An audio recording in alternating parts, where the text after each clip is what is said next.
Écoutez, bonsoir. On va parcourir, comme d'habitude, vous avez vu que mon habitude, c'était de vous donner des textes et de lire des textes.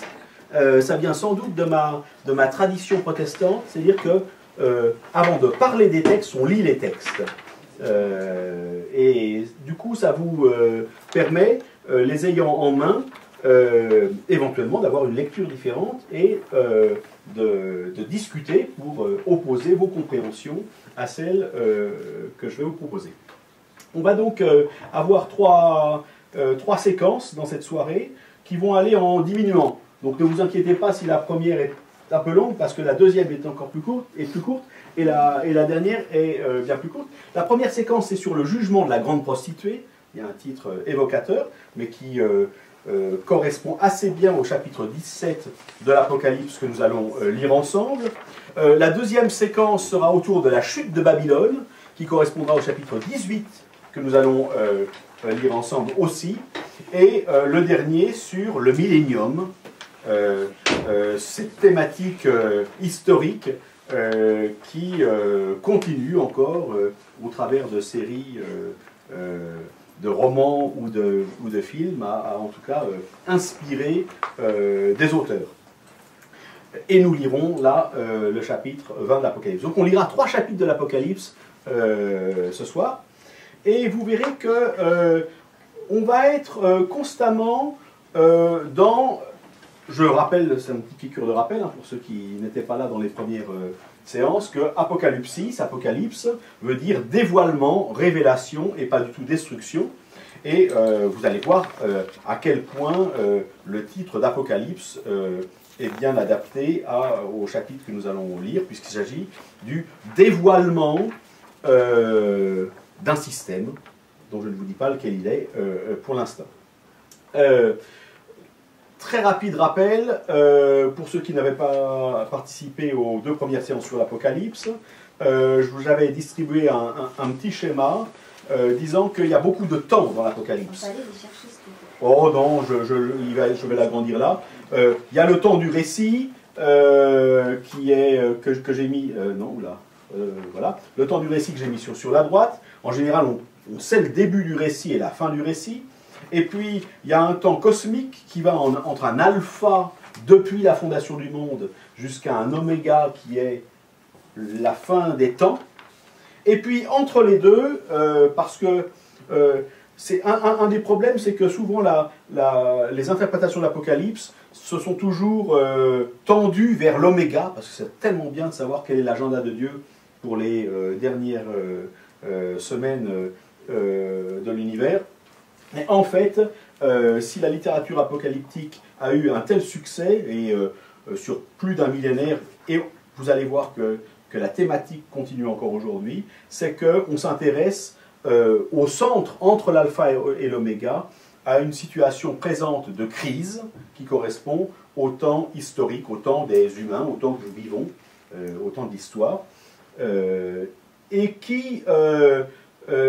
cette situation étant une situation de crise, très souvent où les personnes ou les communautés risquent leur disparition, on attend une intervention finale et décisive de la part de Dieu. Mais en même temps, dans la narration, eh bien, il y a un va-et-vient permanent entre cette situation de crise et la fin de la situation de crise et la fin des temps.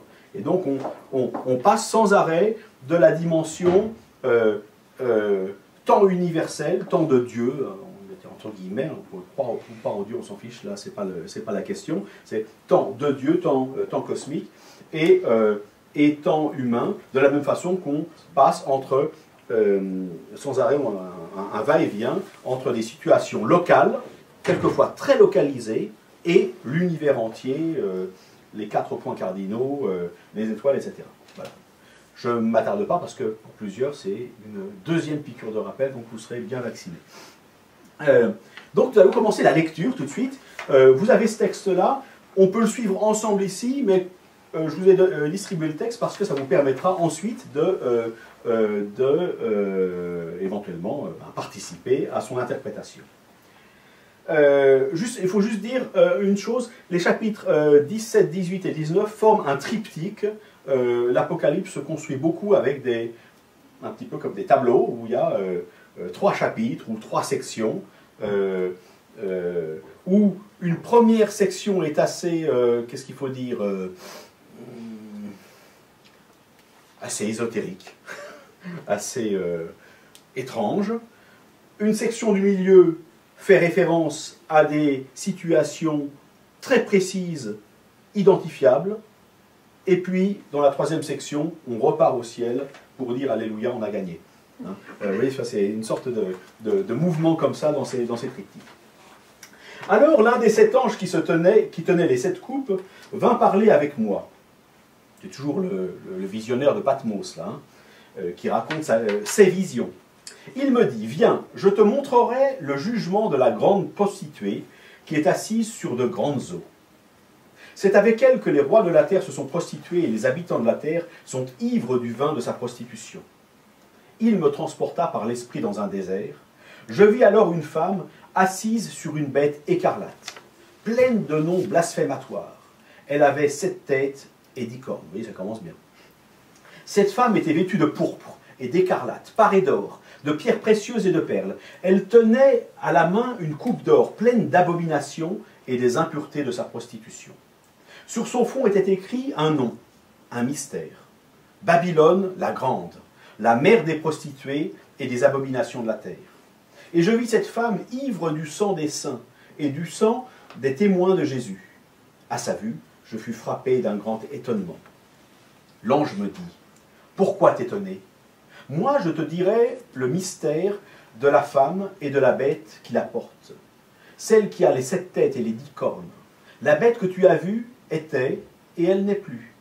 Elle va monter de l'abîme et s'en aller à la perdition. Les habitants de la terre, ceux dont le nom n'a pas été inscrit dans le livre de vie depuis la fondation du monde, seront étonnés à la vue de la bête, parce qu'elle était, qu'elle n'est plus, et qu'elle reparaîtra. » C'est ici qu'intervient l'intelligence, on va essayer d'en avoir ce soir, et qui a de la sagesse. Les 7 têtes sont 7 montagnes sur lesquelles la femme est assise. Ce sont aussi 7 rois. 5 sont tombés, l'un est, l'autre n'est pas encore venu. Quand il viendra, il doit demeurer peu. La bête qui était et qui n'est plus est elle-même un 8e roi. Elle est aussi l'un des 7. Et elle s'en va à la perdition. Alors là, on commence, vous voyez, hein, les 10 cornes que tu as vues sont 10 rois. Mais c'est extrêmement précis, vous allez voir. Les 10 cornes que tu as vues sont 10 rois, qui n'ont pas encore reçu de royaume, mais qui reçoivent le pouvoir comme roi pendant une seule heure avec la bête. Ils ont un même dessein et donnent leur puissance et leur pouvoir à la bête. Ils feront la guerre à l'agneau et l'agneau les vaincra, parce qu'il est le Seigneur des seigneurs et le roi des rois.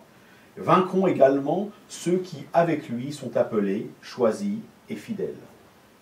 Il me dit, les eaux que tu as vues, sur lesquelles la prostituée est assise, ce sont les peuples, des foules, des nations et des langues. Quant aux 10 cornes que tu as vues, et à la bête, elles se mettront à détester la prostituée. Ils la dépouilleront et la mettront à nu. Elles mangeront ses chairs et la brûleront complètement par le feu. Car Dieu leur a mis au cœur d'exécuter son dessein, d'exécuter un même dessein et de leur donner la royauté à la bête, et de donner la royauté à la bête, jusqu'à ce que les paroles de Dieu soient accomplies. La femme que tu as vue, c'est la grande ville qui a la royauté sur les rois de la terre. Voilà. Ça, c'est de la vraie apocalypse. Hein. Au niveau du langage, on est emmené dans un machin, on a l'impression qu'il a trop fumé. le gars qui a... Pardon? Non, je dis en tout cas, il n'a pas que bu. Il a pas que bu. C'est tiré toujours de la même version? Toujours de la même version, ouais. Dis laquelle peut-être? Ah, ça c'est la Nouvelle Bible Second. Nouvelle Bible Second, donc une des 4 ou 5 traductions scientifiques assez solides, qui est d'origine protestante, mais je veux dire, à ce niveau-là de traduction, la dimension confessionnelle joue assez peu. Je dirais dans les très bonnes traductions actuelles de la Bible, vous avez la Nouvelle Bible Second, la Bible de Jérusalem, qui est plutôt tradition catholique, la traduction œcuménique de la Bible, qui est, comme son nom l'indique, œcuménique, et puis quelques autres.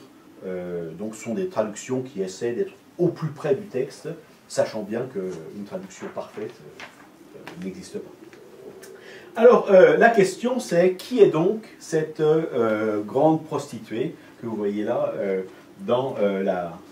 représentée sur la tapisserie de l'Apocalypse de Chartres.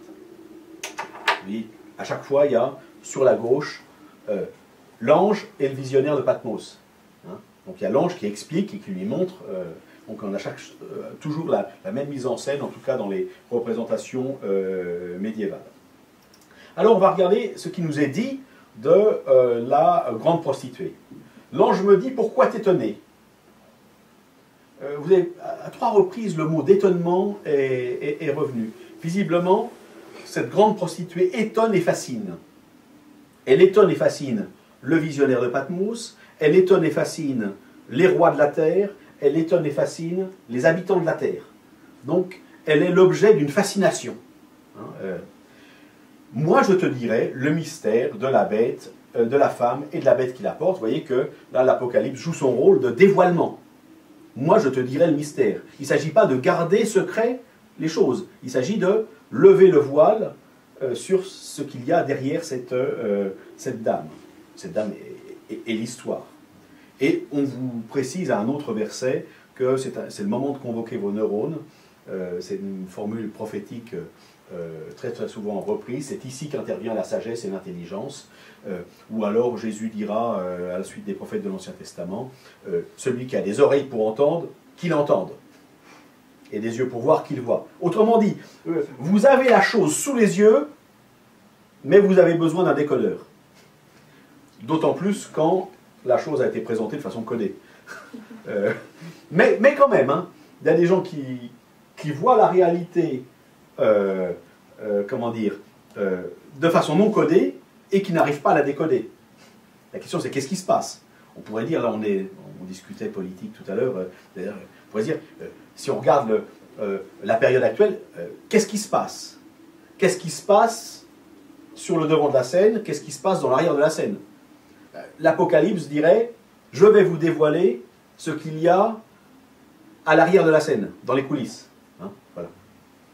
Alors, voyons quelles informations nous sont données. Elle est assise, cette femme, sur de grandes eaux.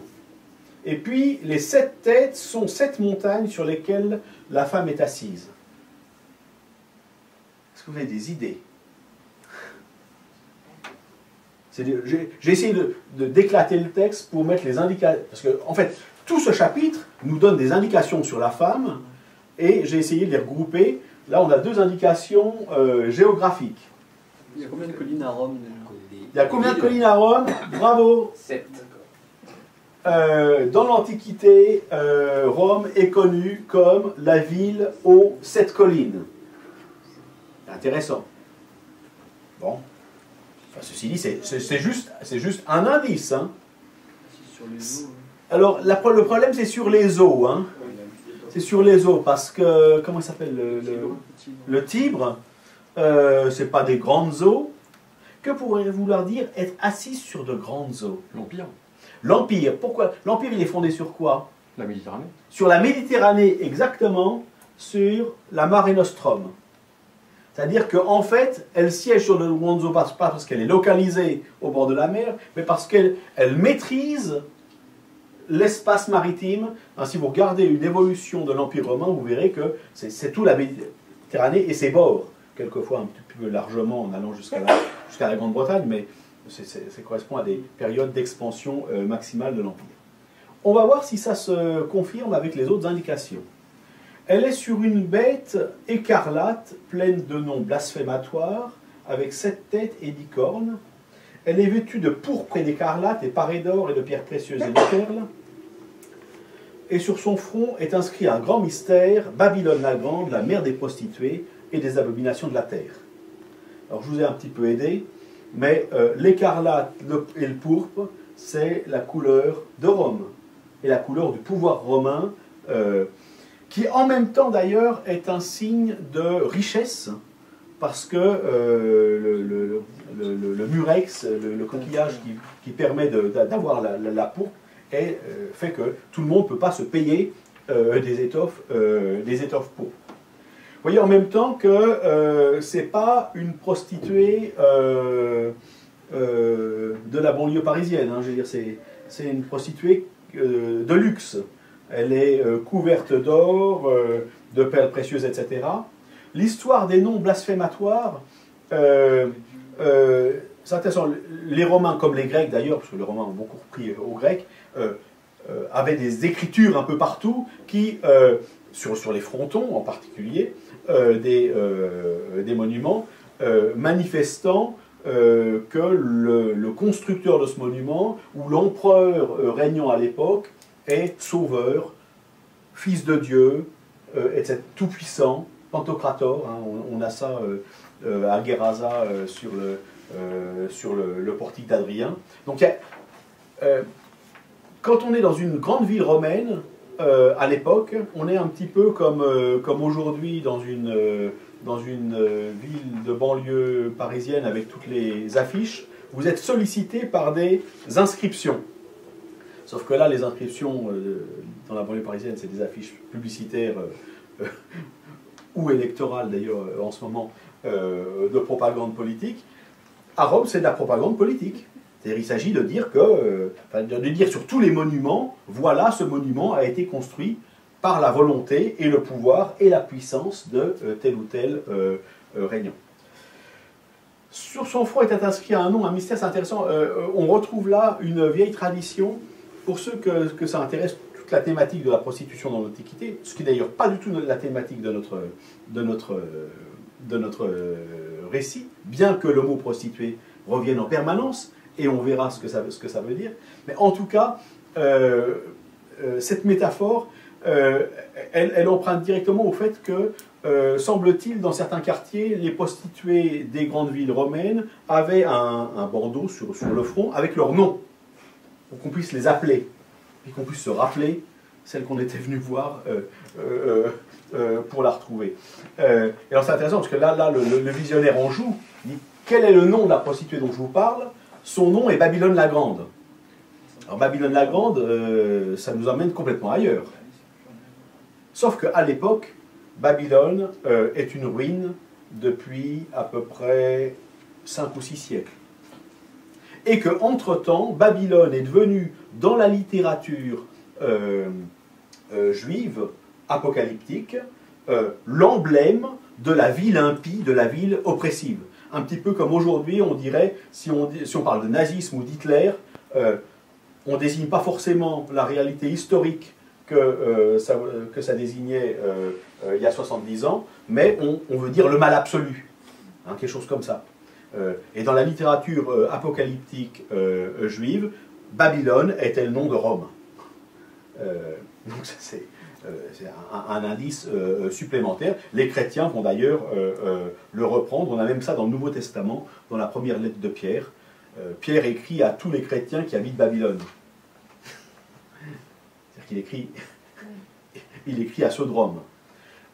D'ailleurs, ça va avoir c'est une thématique qui va avoir un certain succès, parce que quand Luther, protestant au XVIe siècle, voudra désigner le catholicisme romain comme impie, il va écrire un livre qui s'appelle « De la captivité babylonienne de l'Église ». C'est-à-dire que pour lui, l'Église est captive de Babylone.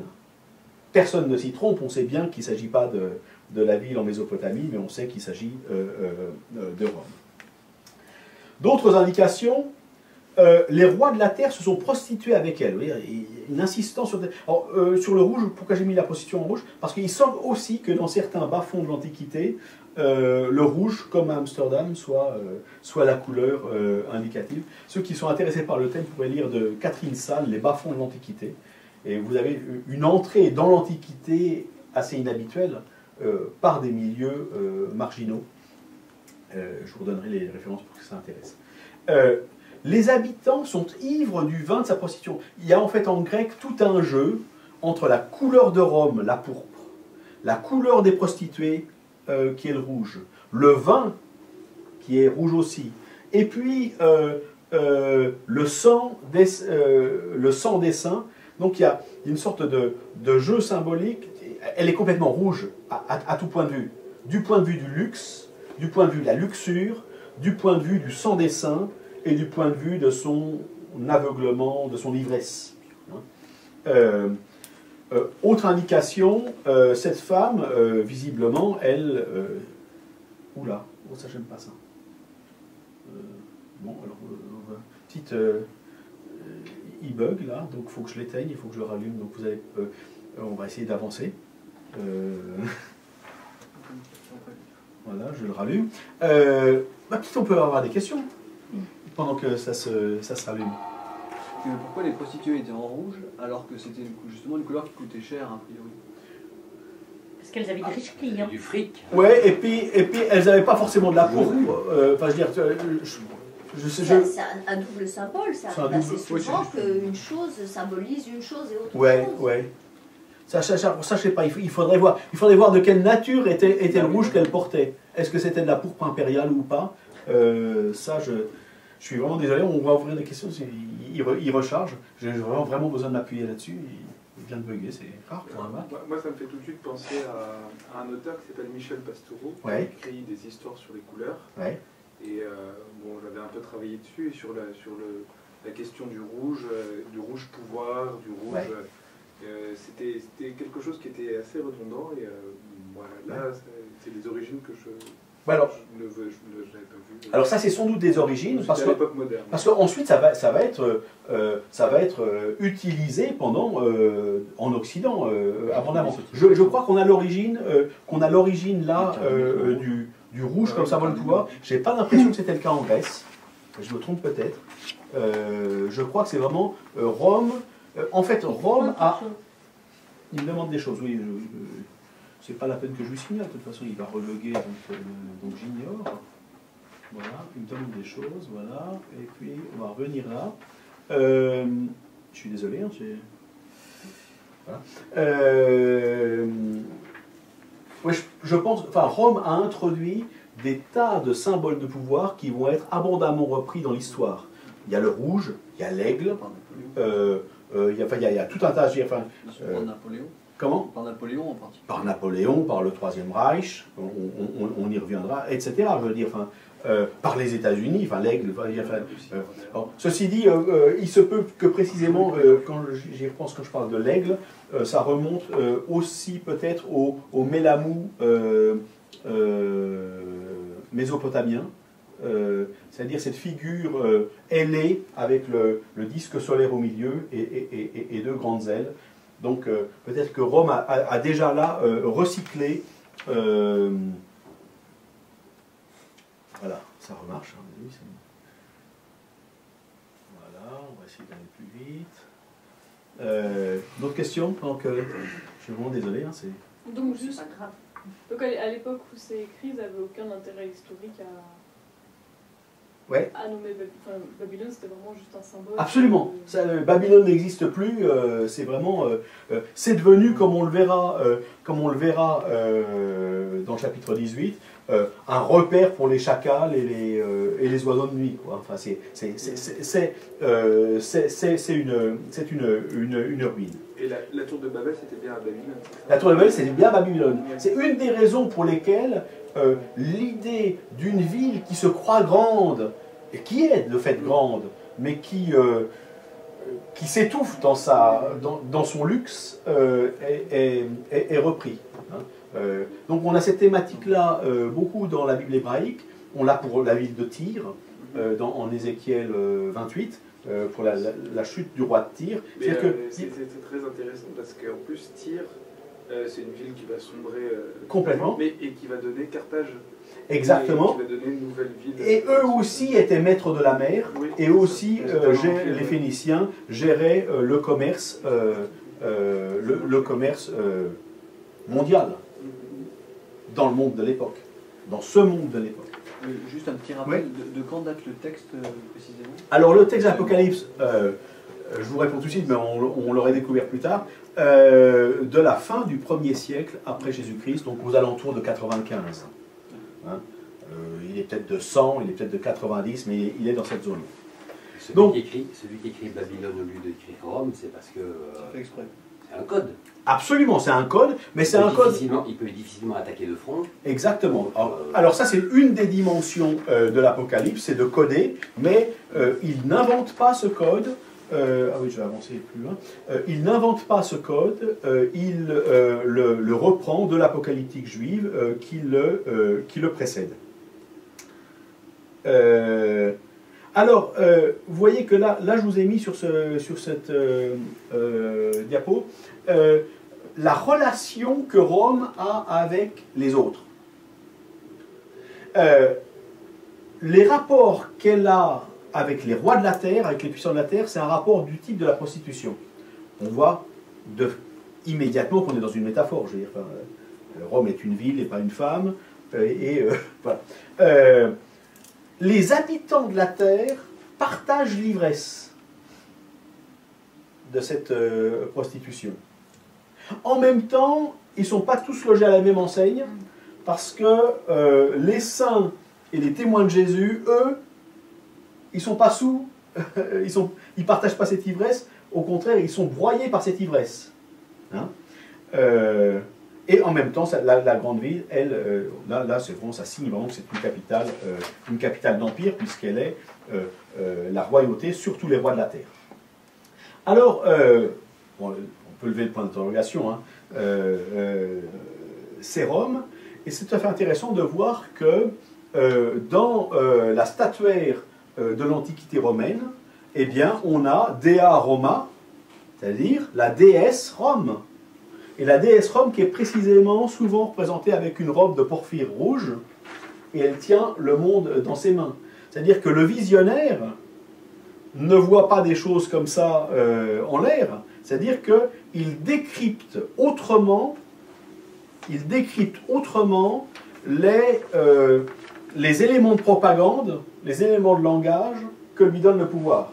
C'est-à-dire que quand le pouvoir romain donne cet élément de langage, il veut dire nous, Rome, nous tenons le monde dans nos mains. Le visionnaire prend au bon cette propagande et la retourne en disant celle-ci c'est une prostituée.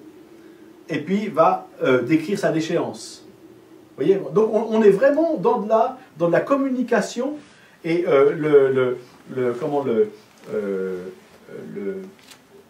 je pense l'avoir déjà dit lors d'une des séances sur l'Apocalypse, l'expression apocalyptique est très très imagée parce qu'en fait c'est un contre-feu à une propagande d'image qui est menée par les médias de l'époque, qui évidemment passaient pas par le réseau du câble, mais qui passaient par les monuments, par la statuaire, par le discours, par les défilés romains, dont les meilleures copies dans l'époque moderne sont les défilés nazis, hein, avec les bannières, les aigles et tout ça. Donc des manifestations qui en jettent, et donc qui impressionnent et qui provoquent l'étonnement. Cette Dea Roma, déesse Rome, c'est-à-dire Rome déifiée, hein, c'est-à-dire le pouvoir romain considéré comme un absolu. Est-ce que c'est même pas forcément le pouvoir, parce que ceux qui sont au service de ce pouvoir, ils ne servent que cette idée qui fonctionne presque tout seul. Elle a besoin de serviteurs, d'empereurs, mais les empereurs ne sont pas déifiés. Ils vont le devenir progressivement, hein, par assimilation. Mais au départ, c'est le système qui est vous l'avez sur des bagues, donc on peut l'avoir sur soi. Vous l'avez aussi sur des monnaies. Alors là, c'est plus Dea Roma, c'est l'aigle romain surmontant le globe. C'est intéressant, une monnaie de Vespasien qui correspond à notre époque. Vous retrouvez là en un peu plus grand. Et là, c'est selon la décision du Sénat. Hein, c'est Senatus Consulto, je crois, si on fait de la numismatique.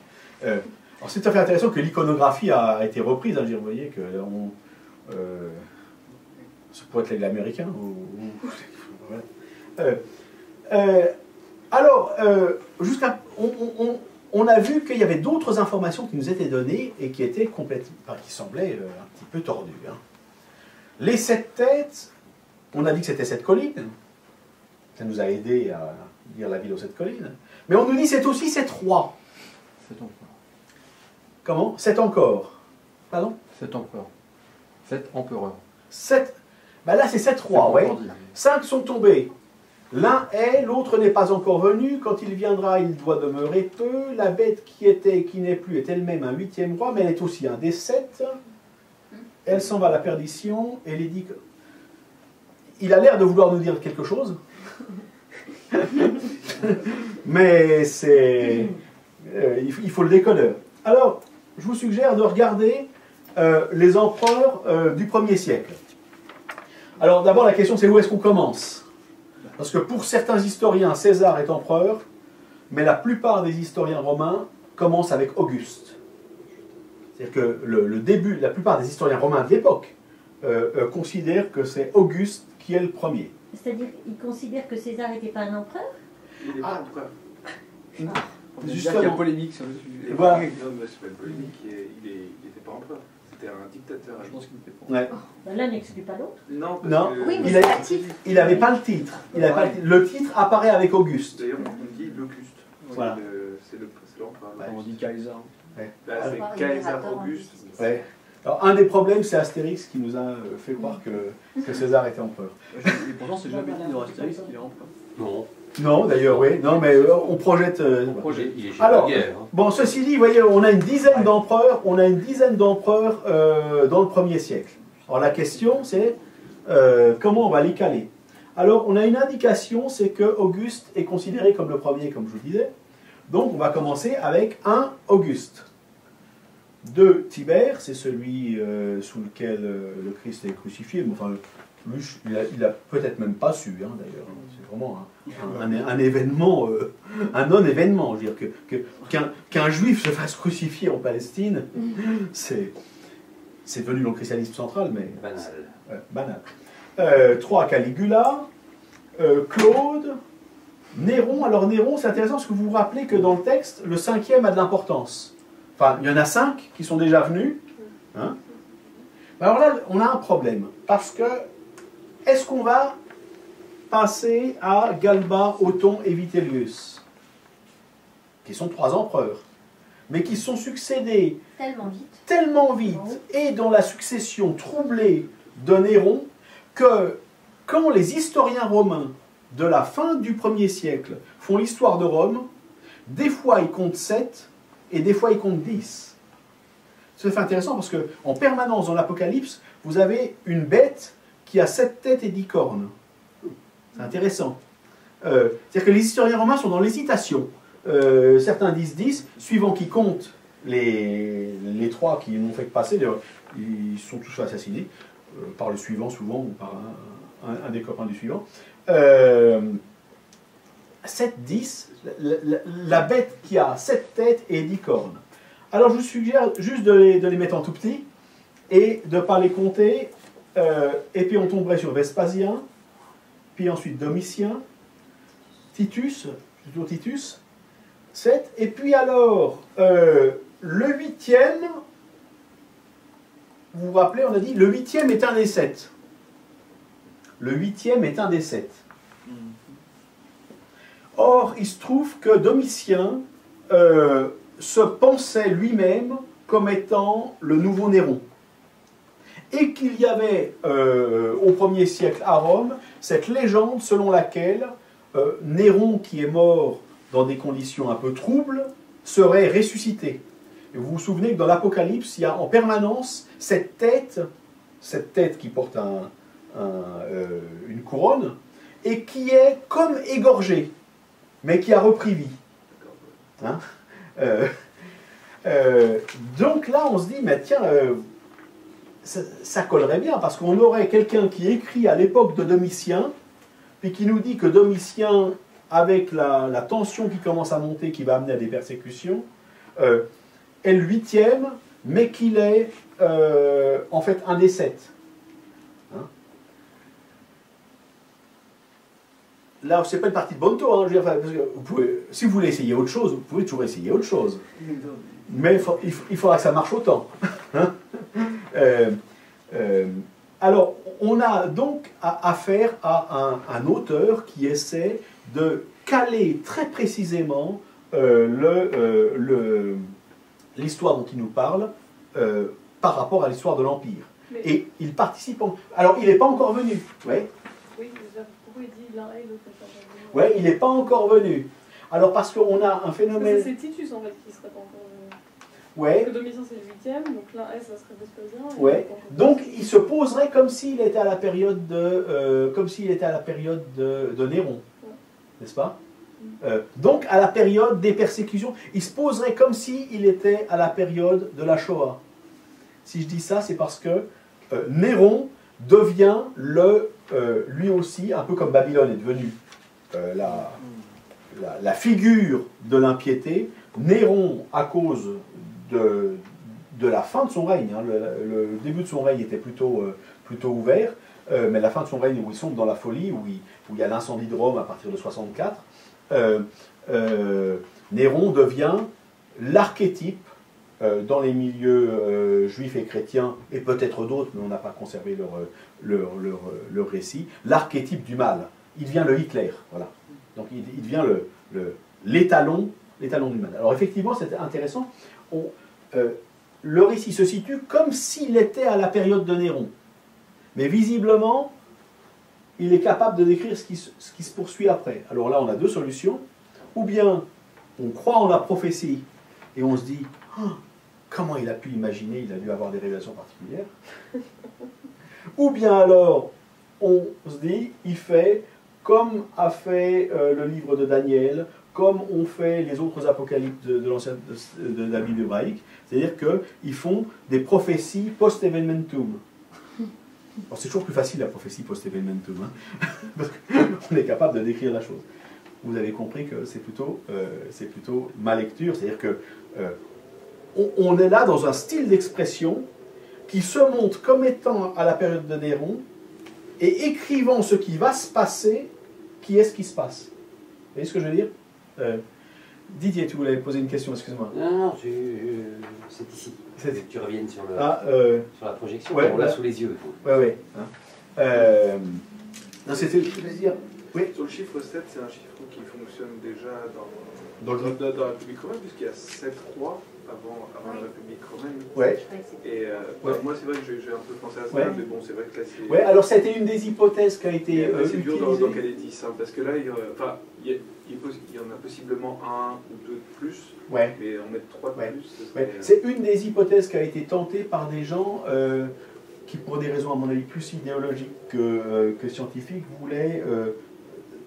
n'aimaient pas l'idée que l'Apocalypse soit à la fin du 1er siècle, ou peut-être au tout début du premier. Et donc ça permettait de le recaler avant et de faire de la catastrophe la destruction de Jérusalem. C'est-à-dire de décaler d'une... Mais après, les 7 restent mystiques, parce qu'en réalité, on pense qu'il n'y en a eu que 3 ou 4. Dans les rois, on commence à Tarquin le Superbe. Ouais. Et alors ça, je suis vraiment compétent là-dessus. Le jeune, je vous crois sur parole. Oui, là, en fait, ce serait des mythes indo-européens qui amènent ce chiffre 7. Ouais. Alors, le chiffre 7, il existe déjà. Il vient sans doute de Babylone. Ce qui n'empêche pas qu'il vienne d'une origine plus lointaine vers l'Orient. Mais on sait que les Babyloniens fêtaient la nouvelle lune tous les 15 jours. Hein. Et donc, on était sur un rythme de 14, mais enfin, c'est 2 fois 7. Hein. Et que, par exemple, le sabbat, les Juifs ne le connaissent aucunement avant d'être passés par Babylone au 6e siècle avant Jésus-Christ. C'est quand ils reviennent de Babylone qu'ils instaurent le sabbat. Et que le chiffre 7 devient aussi important dans le judaïsme. Donc, c'est sans doute, ça vient en tout cas de Babylone. Et sans doute, ça a été réimporté. C'est intéressant parce que la décade romaine a été en compétition avec la semaine de 7 jours juive, et c'est finalement la semaine de 7 jours juive qui a gagné universellement. Enfin, il y a eu une petite reprise des décades lors de la Révolution française, mais ça a été... le 7, c'est pour quart de lune. Oui, c'est un quart de lune, bien sûr. Oui, tout à fait, bien sûr. Oui, c'est un quart. Alors, il y a 2 raisons pour lesquelles le chiffre 7...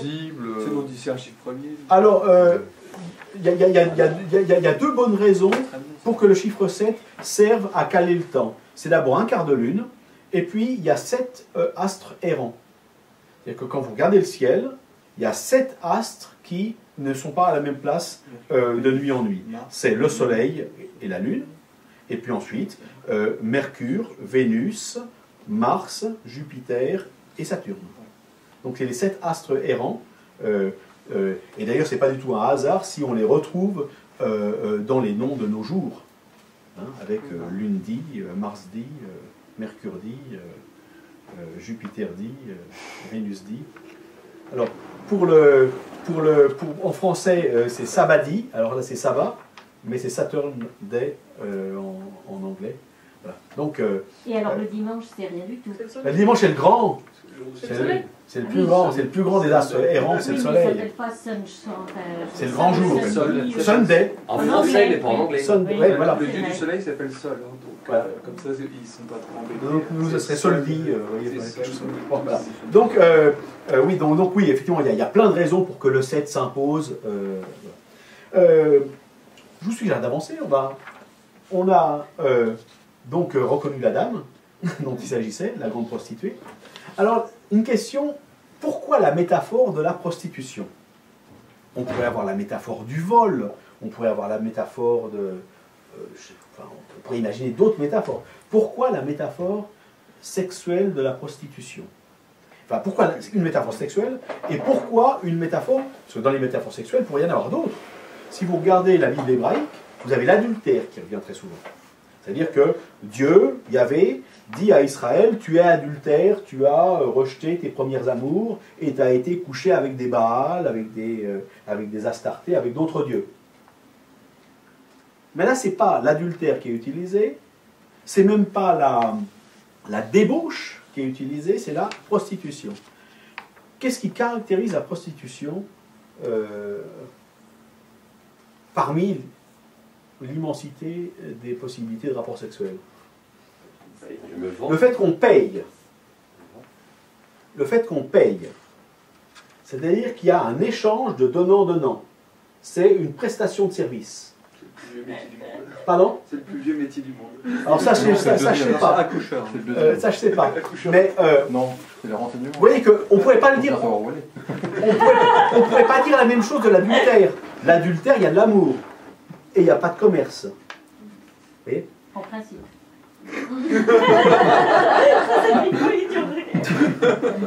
On discutera tout à l'heure. Un commerce amoureux. Oui, mais voilà, on parle d'un commerce amoureux, mais vous voyez que c'est pas financier. Et parce qu'effectivement, la question, c'est que ce qui va lier les rois... Pourquoi est-ce que la relation entre les rois de la terre et Rome est décrite comme une prostitution? C'est qu'on n'a pas affaire à une affaire d'amour. Si les rois de la terre se mettent avec Rome, et si Rome prend les rois de la terre, c'est pas par amour, c'est parce qu'il y a un échange commercial qui permet, comme tous les échanges commerciaux, on espère, une rentabilité équilibrée entre le vendeur et l'acheteur, hein, grosso modo. Et alors c'est ce qui va nous amener à notre chapitre 18, ça va être beaucoup plus rapide, sur la chute de Babylone. Parce que vous voyez que le chapitre 17, pour reconnaître Rome, il donnait quand même beaucoup d'indices. Hein. Oui, c'est un peu comme dans les jeux télévisés où quand le présentateur est désespéré parce qu'il a affaire à des gens qui ont vraiment une culture à moins 0,0 et qui doit leur donner des tas d'indices. Là, dans le chapitre 17, quand même, on avait une masse d'indices convergents qui nous désignaient Rome. Mais c'était quand même du codé. Là, vous allez voir qu'on va changer de milieu. Juste sur la fin. Ouais. Sur la fin, il dit, quant aux 10 cornes que tu as eues et à la bête, elles se mettront à détester la prostituée, la dépouilleront et la mettront à nu, etc. C'est vrai que les gens vont se révolter contre Rome Alors, il y a deux hypothèses. Il y a deux hypothèses de lecture, puis je suis en train de changer de l'une à l'autre actuellement personnellement. J'avais toujours pensé que là, il s'agissait de Dison 3, parce que c'est un paragraphe en dessous, et que ça désignait les vassaux de Rome. Les vassaux de Rome qui n'étaient pas là par amour et qui allaient se retourner vers elle. Et puis, finalement, je me dis quand même... C'est bien précisé que c'est les mêmes. C'est bien précisé. Le texte tire vers le fait que c'est les mêmes. Alors, si c'est les mêmes, ça voudrait dire qu'on a affaire à une lecture des empereurs qui est tout à fait intéressant.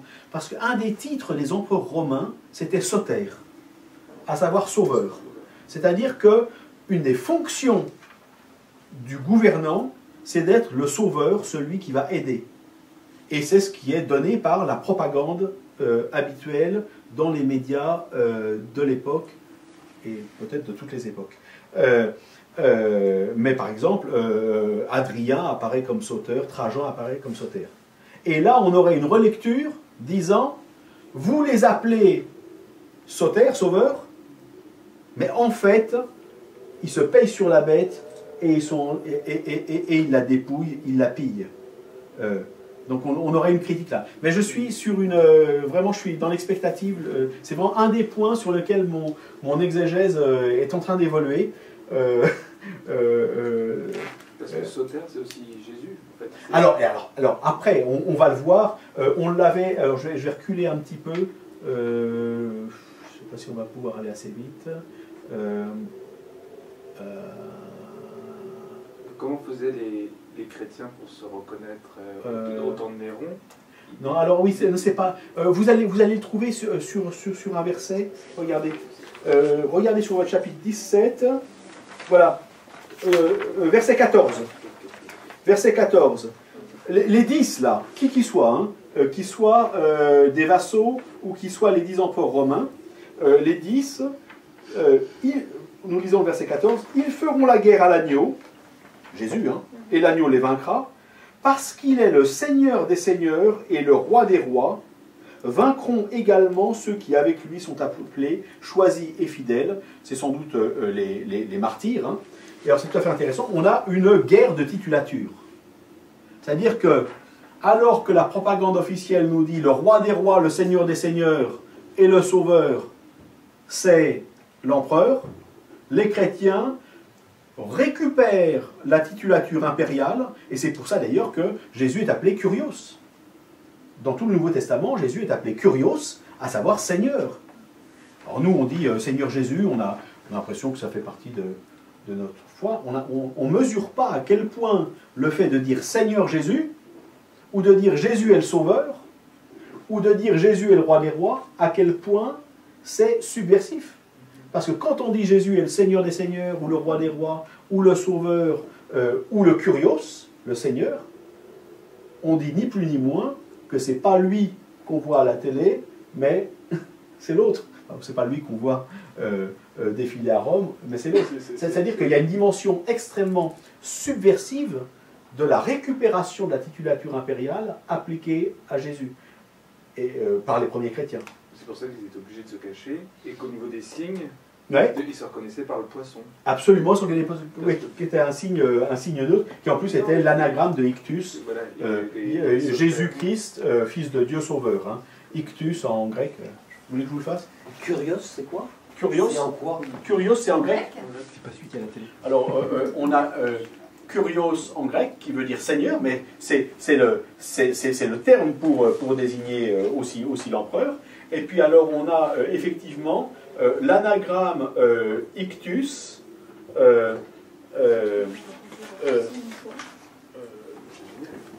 l'anagramme Ictus.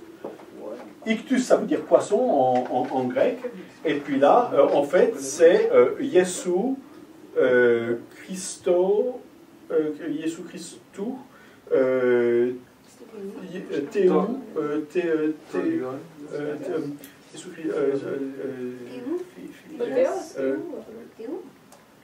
attendez, voilà.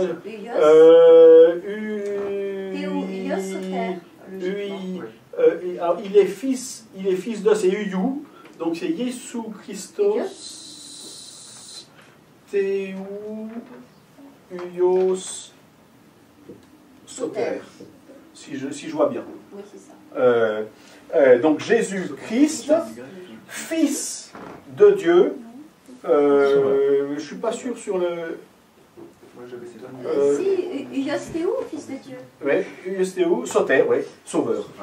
Donc là, et du coup, les chrétiens vont souvent signer avec une sorte de petit alpha aplati, qui est en fait est le poisson. Et c'est le plus ancien signe chrétien, c'est le poisson. C'est-à-dire que quand on dit poisson, on dit ictus, et on dit la confession de foi. Et donc ça permet, effectivement, on retrouve des tas en archéologie, des tas de pots qui sont avec en dessous un petit poisson qui signale que ça servait de moyen de rassemblement, ou que le pot servait à l'Eucharistie, enfin, ça ne s'appelait pas comme ça à l'époque, voilà. Ou alors vous avez un petit poisson qui signale que la maison est chrétienne, ou il y a un chrétien dans cette maison. Voilà. On avance. Alors, oui, on a dit, pourquoi la métaphore de la prostitution? Parce qu'on a affaire à un commerce, et on n'est pas dans une relation d'amour entre Rome et ses vassaux. On va aller plus vite, comme je vous l'avais dit, on va lire quand même ce texte, mais je vais le commenter au fur et à mesure, et vous allez voir que là, on rentre dans du concret. Après cela, je vis descendre du ciel un autre ange qui avait un grand pouvoir. On est encore là un petit peu au ciel. La terre fut illuminée de sa gloire, et il cria, « Elle est tombée, Babylone la grande. Elle est devenue une habitation de démons, un repère de tout esprit impur et un repère de tout oiseau impur, un repère de tout animal impur et détesté, parce que les nations ont bu du vin de la fureur de sa prostitution, parce que les rois de la terre se sont prostitués avec elle, et que les marchands de la terre se sont enrichis par la puissance de son luxe. » C'est tout à fait intéressant. On vous dit pourquoi, on vous dit que ce qui liait les rois de la terre et les marchands de la terre à Rome, c'était le fait qu'ils pouvaient s'en enrichir.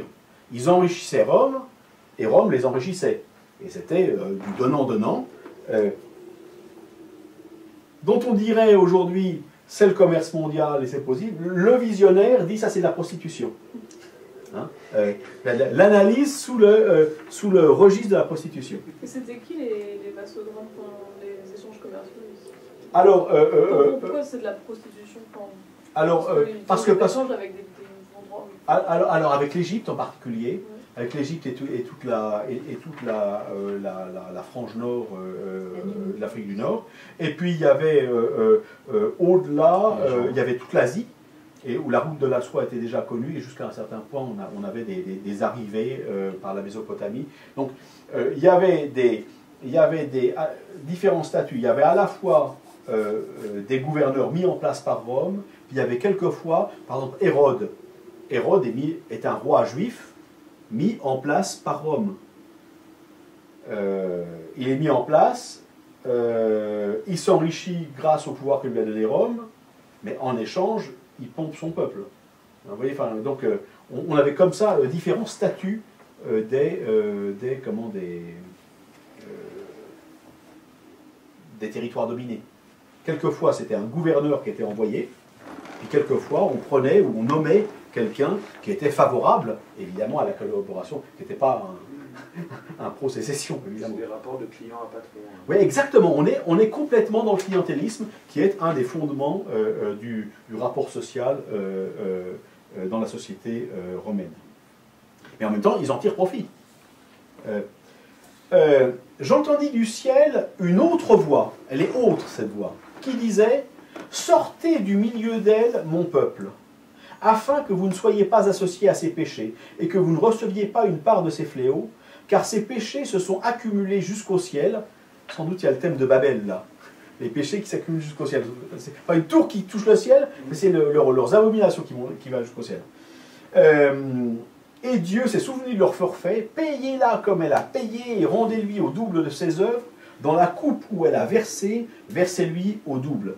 C'est très intéressant, parce que là, on s'adresse, mon peuple, ce sont les destinataires. Et il y a un appel à la dissidence. Il s'agit de se séparer, sortir d'eux.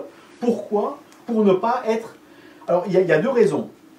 Il pourrait y avoir la première raison, un petit peu comme Lot qui quitte Sodome et Gomorrhe, pour ne pas être grillé avec Sodome, qui est la ville impie qui va être détruite. Donc on fait sortir le juste. C'est d'ailleurs dit là, pour que vous ne receviez pas la part de ces fléaux. Mais l'autre raison, c'est si vous restez, alors vous allez être, que vous le vouliez ou non, associé à ces péchés et à ces abominations. et à sa logique de prostitution. Et puis, il y a ce qui pourrait apparaître comme de la vengeance. Payez-la, rendez-lui, versez-lui au double. Et quelque part, je pense qu'il y a aussi une dimension des petits qui... c'est un exutoire, je veux dire, pour dire il faut que ceux qui nous oppriment payent. Hein, mais ils n'ont pas les moyens de le faire. Mais ils n'ont pas les moyens de le faire, c'est-à-dire qu'ils n'ont pas les divisions pour le faire. C'est-à-dire qu'on est dans de la rhétorique, effectivement. Non, tu as tout à fait raison, mais tu n'as pas fini de faire des rapprochements. Surtout que j'aide à ce qui se passe.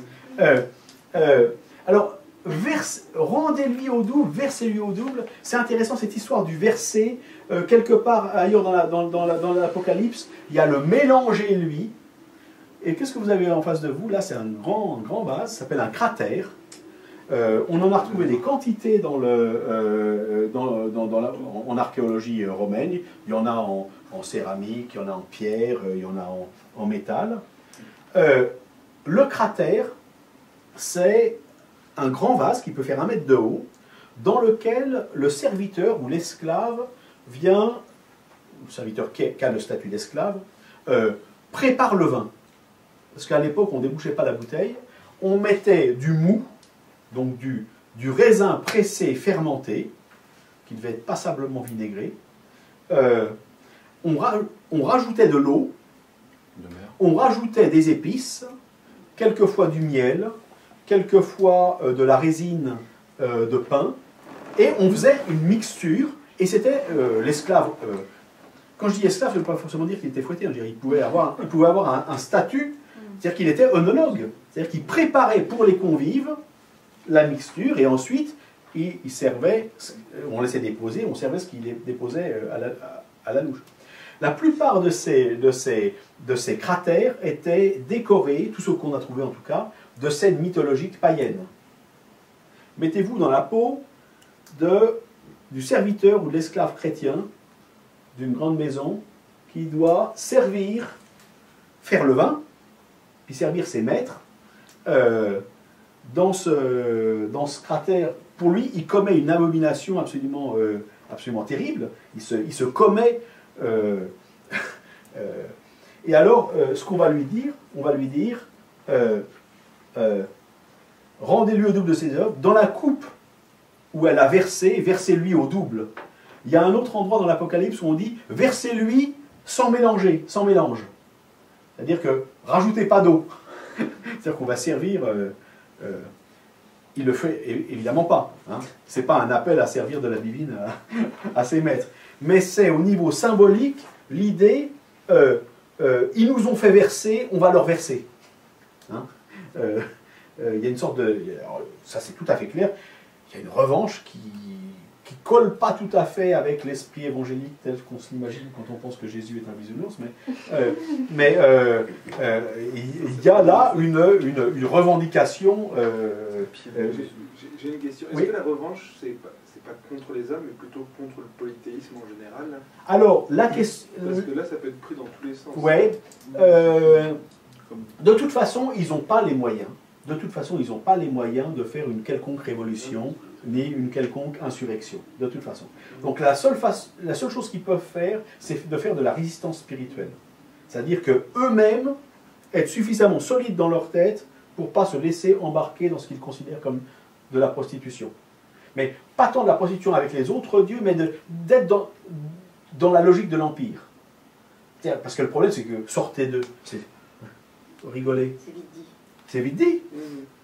Si je suis esclave, serviteur d'un maître à Rome chrétien, c'est-à-dire si moi je suis chrétien, je vais sortir d'où? De Rome? Sortir de l'Empire? Il faut aller loin pour sortir de l'Empire. Hein. Puis chez les barbares. Donc la question, c'est une dissidence qui est évidemment une dissidence intérieure et en restant sur place. Parce qu'il n'y a pas moyen de faire autrement. Et même si à l'époque il n'y avait pas beaucoup d'élites, des magistrats par exemple, quand on était chrétien, on ne devait pas sacrifier normalement. Alors de toute façon, très rapidement, il y a eu un certain nombre de métiers qui étaient interdits aux chrétiens, qui étaient déjà interdits aux juifs, puis qui sont devenus interdits aux chrétiens. Donc, ça, c'est une des choses. Et l'ensemble des magistrats sacrifiaient, donc c'était... Oui, absolument, de tout ça. De toute façon, il y avait beaucoup de choses qui étaient difficiles pour des chrétiens, même si on était charpentier ou pêcheur, parce qu'il y avait une confrérie des pêcheurs, puis il y avait une confrérie des bouchers, puis une confrérie des tailleurs de pierre. Puis quand on faisait la fête du saint patron, qui ne s'appelait pas un saint patron, mais du dieu patron tutélaire, eh bien il y avait des sacrifices. Donc, et c'est pour ça que l'Apocalypse joue vraiment c'est sur le fil du rasoir, parce qu'elle appelle à la dissidence, mais quelquefois la dissidence, ça veut dire se couper du réseau social et du réseau quasi syndical. C'était les confréries, les guildes, qui ne s'appelaient pas comme ça, je ne sais pas comment ça s'appelait, les corporations, étaient vraiment là aussi où on pouvait mener une vie sociale. C'est pour ça que en Apocalypse 13, il est dit, tous ceux qui n'ont pas la marque de la bête ne peuvent ni vendre ni acheter. C'est-à-dire que c'est une dissidence qui, s'il l'amène radicalement, on pourrait dire c'est exactement comme aujourd'hui. On peut être critique autant qu'on veut du système économique, mais si on veut ne pas y participer, faut aller loin. Et puis faut vivre dans une grotte. Trouver un coin où il y a... Vous voyez ce que je veux dire, donc, mais ceci dit, au niveau du discours, l'appel, c'est vraiment à la dissidence, mais qui va ne pouvoir être qu'une dissidence spirituelle. Parce qu'elle ne peut de toute façon pas devenir une dissidence, et encore moins une révolution ou une insurrection. Donc, dans ces cratères, verset 8, autant elle s'est complue dans la gloire et le luxe, autant de nuits de tourments et de deuil. Parce qu'elle a dit, je suis assise en reine, je ne suis pas veuve, je ne verrai jamais le deuil. À cause de cela, en un seul jour, ces fléaux viendront, la mort, le deuil, la famine, et elle sera jetée au feu, car il est fort, le Seigneur qui l'a jugé. C'est tout à fait intéressant. Elle dit, je ne verrai pas le deuil, je suis reine. On a, durant tout le 1er siècle, ça commence à la fin ça commence avec Auguste, mais ça se développe tout le 1er siècle et puis ça va jusqu'au 5e siècle, l'idée que Rome est éternelle. La Rome éternelle. Vous avez des monnaies, là une monnaie frappée, là c'est de nouveau la déesse Rome qui tient la victoire dans sa main. La Rome éternelle. C'est-à-dire que Rome se pense comme éternelle. La ville éternelle. La ville éternelle. Et vous avez une bande de farfelus, ou un écrivain farfelu, qui dit la prétendue éternité, elle va s'arrêter. Hein. Donc on a une contestation. On est vraiment propagande contre propagande. Hein, là. Je dirais communication, réinterprétation des signes de la propagande romaine en les retournant. Tous les rois de la terre qui se sont prostitués, se sont complus dans le luxe avec elle, pleureront et se lamenteront à son sujet, quand ils verront la fumée de son embrasement.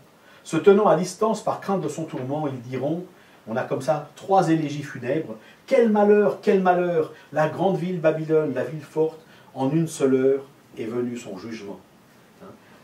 C'est-à-dire que vous avez des gens, tous ceux qui ont profité du commerce avec la grande prostituée, se lamentent à l'idée qu'elle puisse s'effondrer.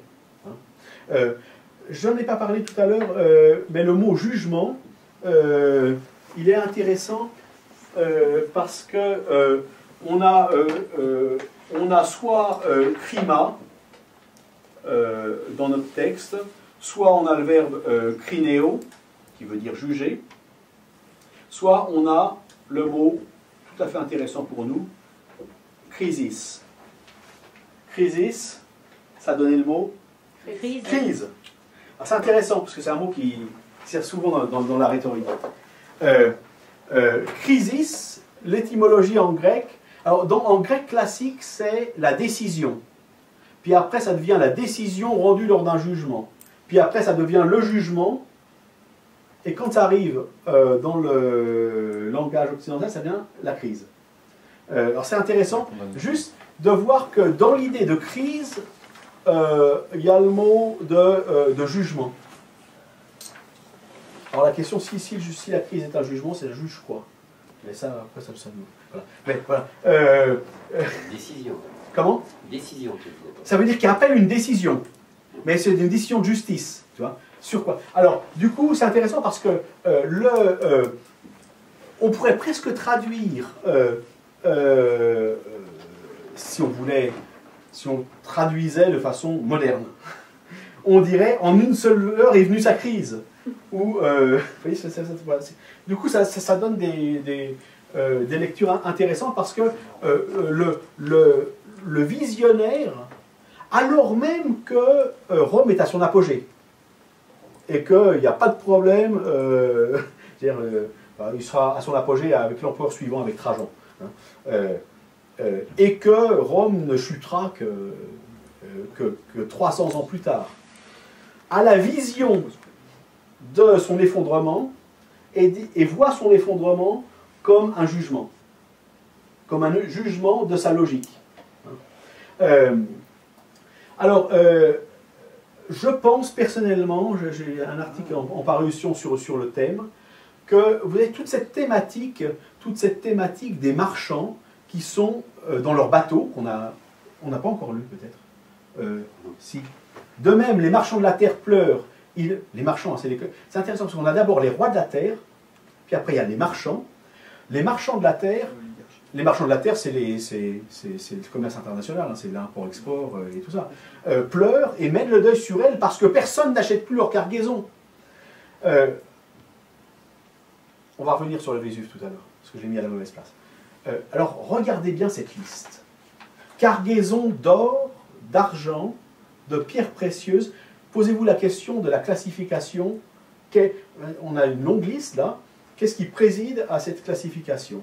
Cargaison d'or, d'argent, de pierres précieuses, de perles, de lin fin, de pourpre, de soie, d'écarlate, de tout bois de senteur, de tout objet d'ivoire, de tout objet de bois précieux, de bronze, de fer, de marbre, de cannelle, d'aromates, de parfums, de myrrhe, d'encens, de vin, d'huile, de fleurs de farine, de blé, bœuf, mouton, chevaux, chars, corps et âme d'humain. Ça va du lointain au proche. Ça va du lointain au proche. Beaucoup de choses. Il n'y a pas la pierre. Matériel ou spirituel. Pas la pierre en général. Qu'est-ce qui peut présider à... Il y a ce qui a le plus de valeur marchande, à ce qu'il y en a le moins. Oui, exactement. On va du plus cher au moins cher. De ce qui vaut le plus à ce qui vaut le moins. Alors, on a d'abord les métaux précieux, puis les pierres précieuses, puis les tissus précieux. La soie, elle venait par la route de la soie. Puis les bois, le mobilier, puis la construction, puis les épices, puis les produits alimentaires, puis les bagnoles. Et puis quand on dit corps et âme d'humain, c'est les esclaves en fond de cale, parce que l'Empire romain s'est très largement fondé sur l'esclavage.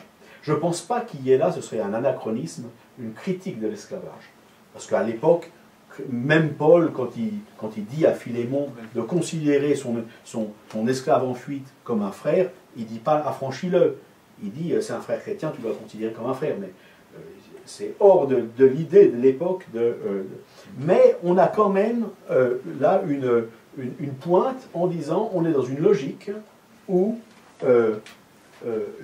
la valeur de l'humain, d'ailleurs c'est tout à fait intéressant quand les marchands et les rois de la terre et les marins vont se lamenter sur la destruction de Rome-Babylone, ils se lamentent sur les richesses, ils ne se lamentent pas sur la mort des gens. Hein. Donc on a sans doute là une pique, ou en tout cas une description, voilà quelle est la hiérarchie des valeurs de système.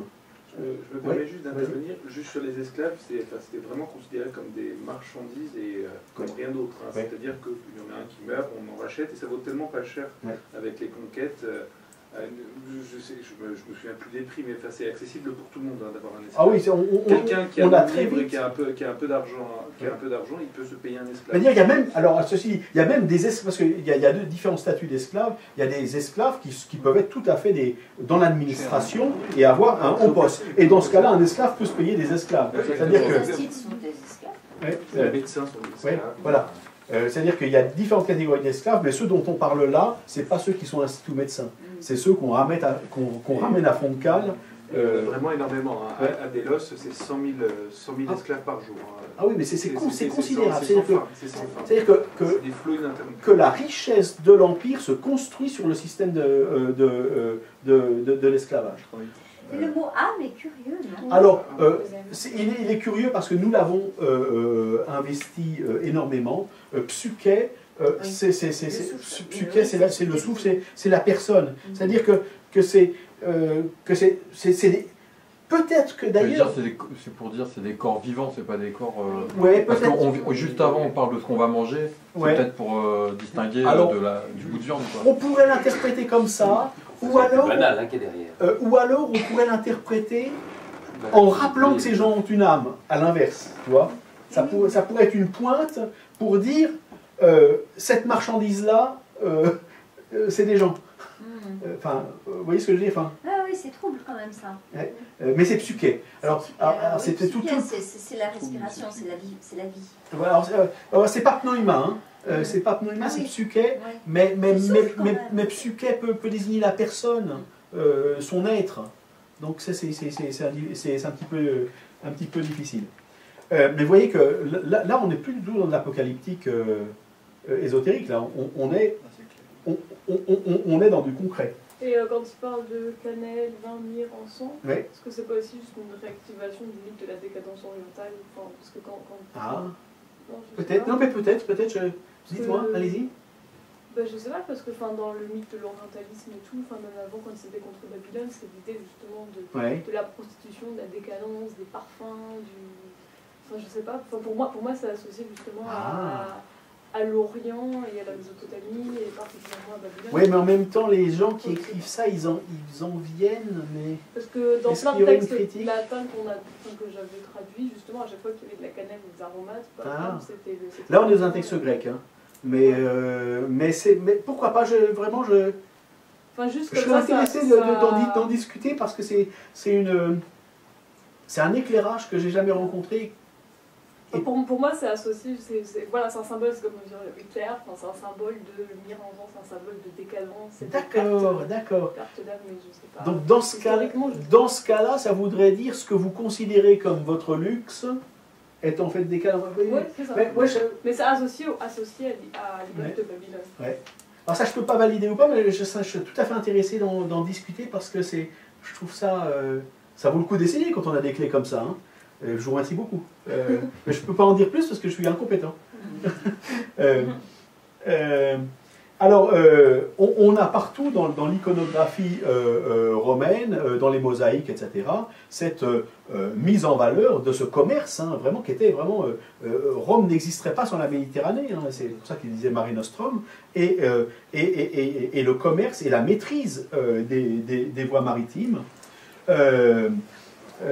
Et alors, pourquoi est-ce que je voulais vous montrer, alors je vais remonter au Vésuve, c'est que c'est tout à fait intéressant, vous voyez que, ah ben non, c'est un petit peu après, oui, voilà, excusez-moi, je me suis mélangé, comme j'ai, oui, voilà,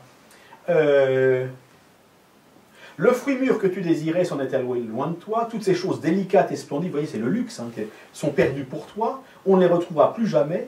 Les marchands qui se sont enrichis grâce à elle se tiendront à distance par crainte de son tourment. Ils pleureront et mèneront le deuil en disant « Quel malheur, quel malheur ! La grande ville vêtue de lin, de pourpre et d'écarlate, parée d'or et de pierres précieuses, en une seule heure, tant de richesses ont été détruites. » On a affaire à une destruction qui n'est pas une décadence. Elle est comprise comme l'extinction de quelque chose qui était opulent et riche. Tous les pilotes et tous les caboteurs, les marins et tous les travailleurs de la mer se tinrent à distance. Ils criaient, alors regardez bien, en voyant la fumée de son embrasement, qui était semblable à la grande ville. Ils se jetaient de la poussière sur la terre, ils pleuraient, ils menaient le deuil et criaient. quel malheur, la grande ville dont l'opulence a enrichi tous ceux dont les bateaux sont sur la mer, en une seule heure est devenu un désert. Ce que je trouve assez intéressant, c'est que on pourrait penser l'embrasement de Rome-Babylone, on pourrait tout de suite penser éventuellement à l'incendie de Rome par Néron. Le problème, c'est que Rome est à 35 km au nord de l'embouchure du Tibre, et puis que ce n'est pas au port d'Ostie qu'à l'époque les marchandises arrivaient majoritairement. Parce que le port d'Ostie n'arrêtait pas le port d'Ostie, qui est à l'embouchure du Tibre. Parce qu'ils d'une part, ils s'ensablaient en permanence, et puis la situation, l'exposition était très mauvaise. Ce qu'on faisait, c'est qu'on débarquait à Pouzzoles, à 230 km au sud de Rome, puis on remontait la voie Appia, ou bien on cabotait après avoir déchargé les gros bateaux. Et Pouzzoles, c'est en baie de Naples, si vous voyez ce que je veux dire. Et puis on a cette situation où tous les bateaux sont dans la baie, attendent le déchargement, un petit peu comme quand il y a une grève des dockers à Marseille, là. Mais ils ne peuvent pas décharger, pas parce qu'il y a une grève des dockers, parce que la ville est en feu. Et parce que et alors, ce qui est intéressant, c'est de voir que on a des récits, le plus connu étant celui de Pline le Jeune, qui raconte d'ailleurs à Trajan, ce qui s'est passé lors de l'éruption du Vésuve en 79. Ils essayaient d'approcher, ils étaient là en bateau, et ils voyaient le désastre qui se passait devant eux.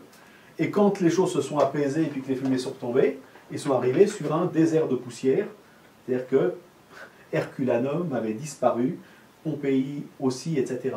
Je pense que le visionnaire de l'Apocalypse a ce type de récit-là en tête et ce type de situation-là en tête, d'autant plus que toute la côte de la baie de Naples était un lieu de villégiature pour les riches romains. On le voit avec la richesse des décors à Herculanum, à Pompéi, etc. C'est-à-dire que c'était un lieu où là, les riches romains avaient leur villa, développaient leur luxe, etc. Et puis d'un seul coup, en une seule heure, tout ça est partagé. Je pense que le visionnaire de l'Apocalypse, qui se sert de l'imaginaire qu'il a à disposition, se sert sans doute de cet élément-là. J'accélère un tout petit peu. Voilà. Alors c'est tout à fait intéressant. On vient d'assister à une grosse destruction. Il y a 3 groupes qui se lamentent en disant « Quel malheur, quel malheur !» Les puissants politiques, les businessmen et puis les travailleurs de la mer. Et puis on a une injonction aux destinataires « Sois-en faites sur elle, ciel, et vous aussi, saints et apôtres et prophètes, car Dieu vous a fait justice en la jugeant. » Ça tranche. On a 3 élégies funèbres, et à ceux à qui on écrit, on dit « Vous n'allez pas pleurer avec les autres quand même. » Oui. Ça, je trouve ça tout à fait intéressant. On a un parti pris extrêmement net en disant ne va pas partager la lamentation de ceux qui peuvent à juste titre se lamenter, puisqu'ils diraient. Alors un ange puissant prit une pierre semblable à une grande meule et il la jeta dans la mer en disant avec la même violence Babylone, la grande ville, sera jetée en bas, on ne la retrouvera plus jamais. On n'entendra plus jamais chez toi les joueurs de lyre, les musiciens, les joueurs de flûte ou de trompette. On ne trouvera plus jamais chez toi aucun artisan d'aucune sorte. On n'entendra plus jamais chez toi le bruit de la meule. Vous voyez, c'est un peu la Dolce Vita. On dit, la Dolce Vita, c'est fini. Hein, grosso modo. En même temps, vous voyez que le visionnaire a tout à fait conscience que c'est pas en train de se passer. Il jeta, ça c'est dans la vision, il jette la meule, une grosse meule de moulin qui s'est fait une grosse plage dans la mer, ce qui peut aussi faire penser à la chute des pierres à Pompéi. Avec la même violence, Babylone, la grande ville, sera. C'est un futur. Il a bien conscience que ce n'est pas ce qui se passe maintenant. C'est-à-dire que la promesse qui est faite, c'est que voilà ce qui lui arrivera. Hein. Et puis on va terminer.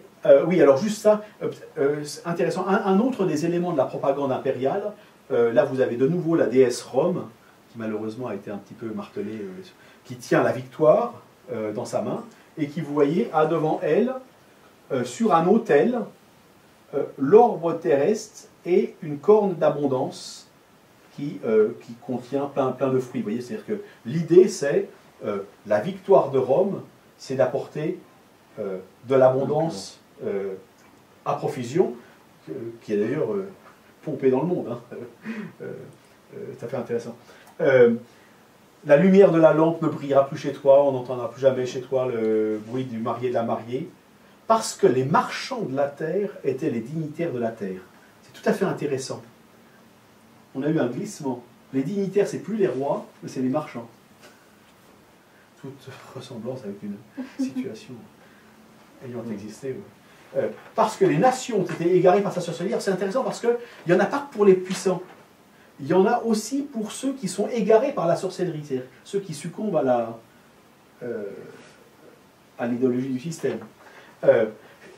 Et chez elle, on a trouvé le sang des prophètes, des saints et de tous ceux qui ont été immolés sur la terre. C'est-à-dire qu'on a ceux qui ont profité du système, puis ceux qui, à cause de leur dissidence, y ont laissé leur sang.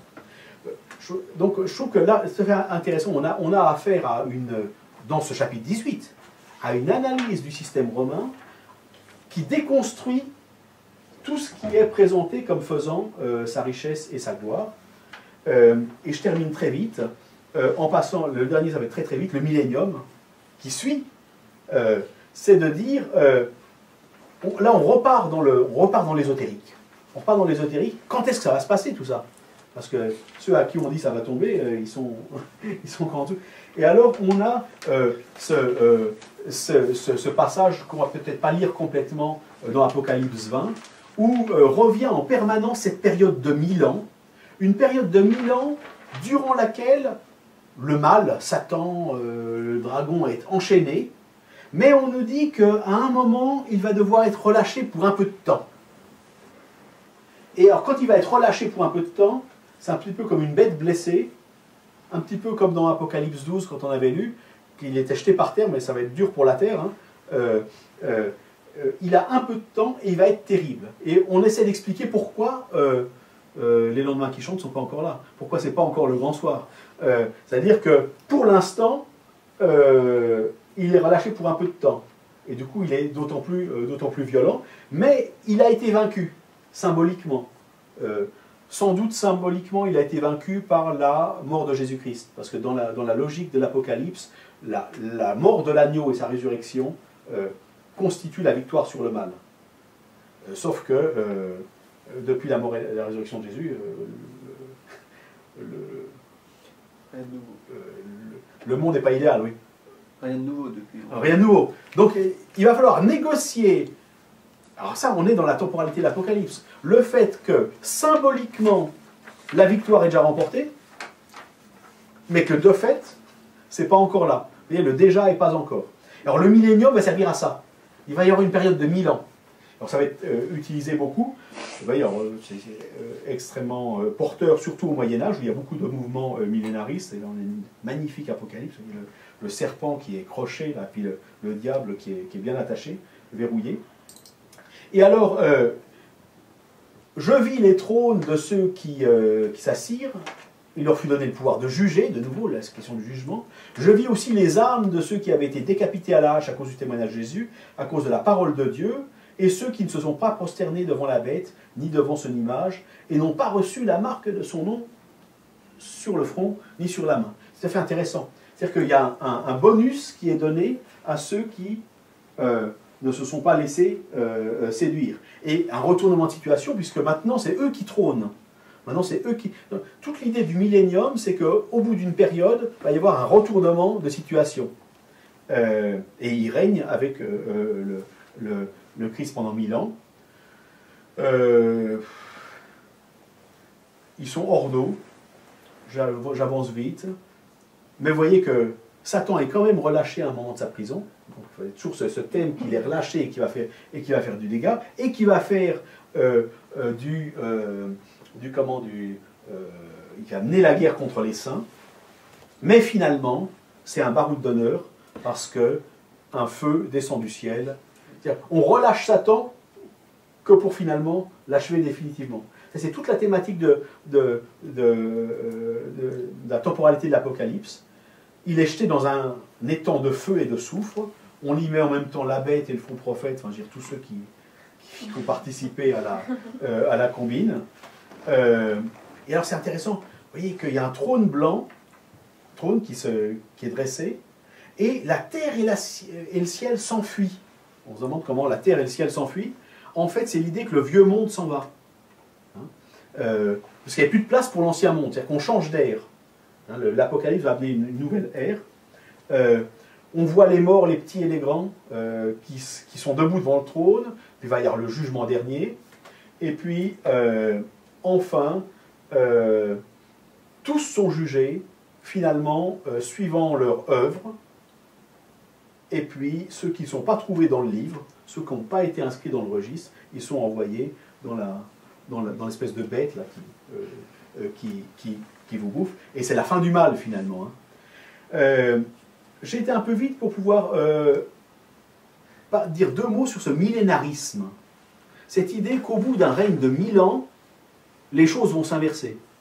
Alors, la plupart des premiers théologiens, des premiers chrétiens, des pères de l'Église, étaient millénaristes. Tertullien, Irénée de Lyon, etc., étaient millénaristes. Et c'est intéressant, avec cet espoir que le retournement va se produire. Puis à partir du moment où le christianisme, après l'ère constantinienne, au IVe siècle, devient maître de l'Empire, alors on a des théologiens comme Augustin qui disent « le millénarisme c'est très mal ». Il faut spiritualiser tout ça. C'est tout à fait intéressant. Et puis alors au Moyen-Âge, on va avoir des quantités de mouvements millénaristes qui très souvent vont avoir une dimension politique, qui vont espérer le retournement de situation. Le millénarisme va inspirer aussi, ça n'a aucun rapport avec la peur de l'an 1000 ou la peur de l'an 2000, hein. C'est l'idée qu'un règne de 1000 ans va amener la victoire définitive.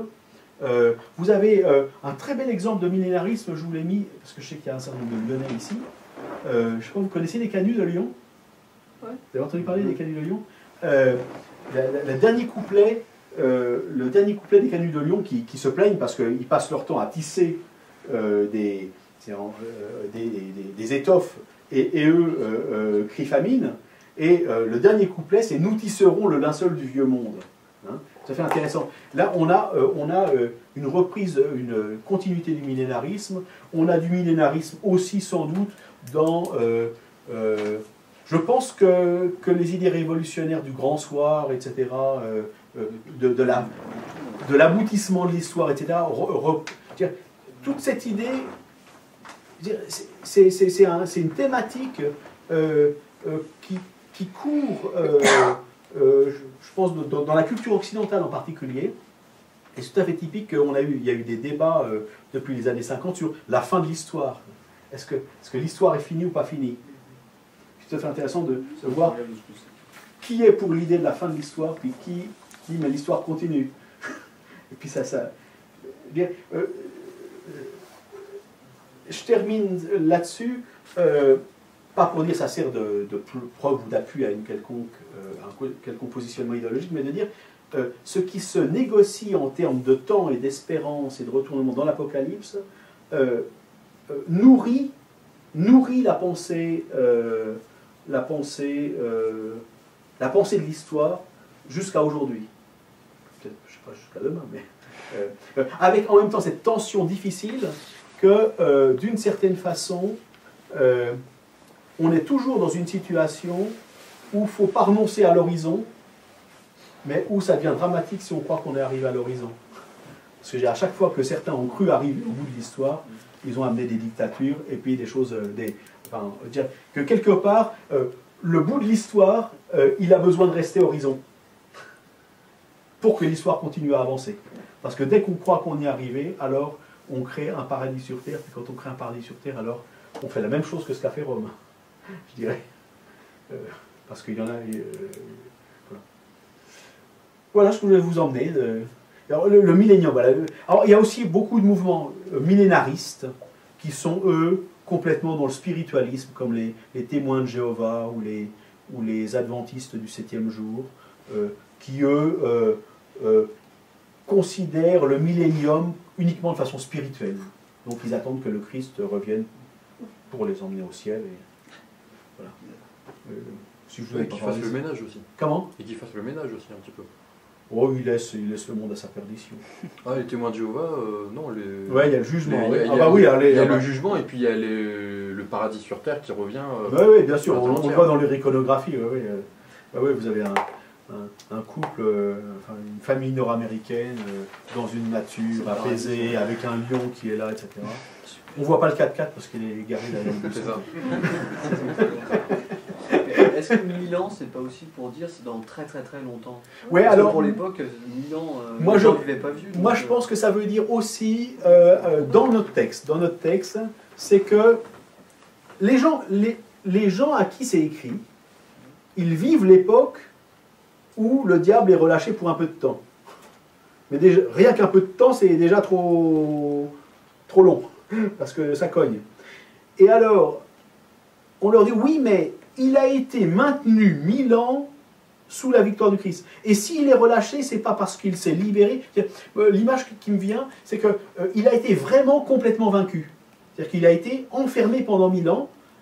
Et si jamais il est encore libre et qu'il fait un peu des dégâts, c'est pas parce qu'il s'est libéré tout seul, c'est parce qu'on lui a accordé ce temps avant de l'arrêter définitivement. C'est-à-dire que vous subissez certes le diable déchaîné, mais il est déchaîné non pas parce qu'il s'est déchaîné lui-même, mais parce que c'est une autorisation qui lui a été donnée. Mais dans les faits, symboliquement, il est complètement vaincu. Et souvent je pense à... dans un match de boxe ou de catch, on va compter jusqu'à 10. Là, il a été compté jusqu'à 1000. Donc il est vraiment... rassurez-vous, il est vraiment vaincu. Et s'il fait encore du mal... C'est que les 1000 ans se sont déjà passés. En fait. Ouais, alors dans ce texte-là, je pense qu'ils se sont déjà passés. Je pense que dans la lecture, c'est toujours difficile avec les... Je ne sais pas si vous étiez là quand j'ai dit, j'avais un collègue qui avait écrit un livre sur l'Apocalypse qui s'intitule « L'Apocalypse, c'était demain ». Vous voyez, l'Apocalypse joue sans arrêt avec les temps. C'est-à-dire c'est parce que le Christ a régné qu'il régnera. Et puis les 1000 ans... il y a quand même quelque chose dont vous ne parlez pas sur les 1000 ans, c'est que au début d'Auguste, on fixe la date de naissance de Rome, donc en 753, et que là on n'est pas très loin en fait. En 147, c'est le millénaire de Rome. Que par rapport à l'écriture... Ce sera en 300 et quelques, oui. Non, en 147, ce serait... Non, parce que c'est...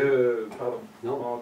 En 247, oui. Donc on serait plus très loin, on aurait déjà fait ce serait possible. Donc mais... ce serait la bête qui serait relâchée et que les chrétiens prennent des forces contre les païens. Qui tiennent le coup parce que ça va... Et qui puissent se réveiller au IIIe siècle. Et finalement, on n'est plus très loin. C'est juste. Alors après, évidemment, une fois que les chiffres sont lancés, ils sont récupérés. En tout cas, les chiffres du millénaire à Rome sont hyper importants. Si Constantin, par exemple, ne va pas célébrer les jeux séculaires de la naissance de Rome, ça va être vu comme une des pires impiétés de son époque. Donc pour eux, ils avaient vraiment la conscience du millénaire, de la naissance de Rome, du fait qu'ils étaient là depuis très longtemps. Oui, depuis 754. 754. Oui, c'est possible. On va retrouver les 1000 ans à l'autre bout de l'histoire. Le Troisième Reich se présentera comme un Reich de 1000 ans. Le Premier Reich avait duré presque 1000 ans, entre le Saint-Empire romain germanique, et puis il y a eu le Deuxième Reich qui lui a duré 40 ans, je ne sais pas, dans le 19e siècle, et quand le Troisième Reich arrive, il se présente comme étant le règne de 1000 ans. Mais là, on perd toute idée de subversion, je veux dire. Parce que c'est là où c'est même un détournement. Parce que là, le Troisième Reich, il est dans la situation de la Grande Babylone ou de Rome. Oui, mais c'est pas grave, puisque Satan, il a régné pendant 1000 ans aussi. Ah oui. Il a été lâché pendant 1000 ans. On peut le prendre dans le sens. Ça veut dire en tout cas que cet imaginaire-là, il est là, il perdure, et il est disponible pour la réutilisation. Je pense qu'on peut s'arrêter là, mais... On peut continuer.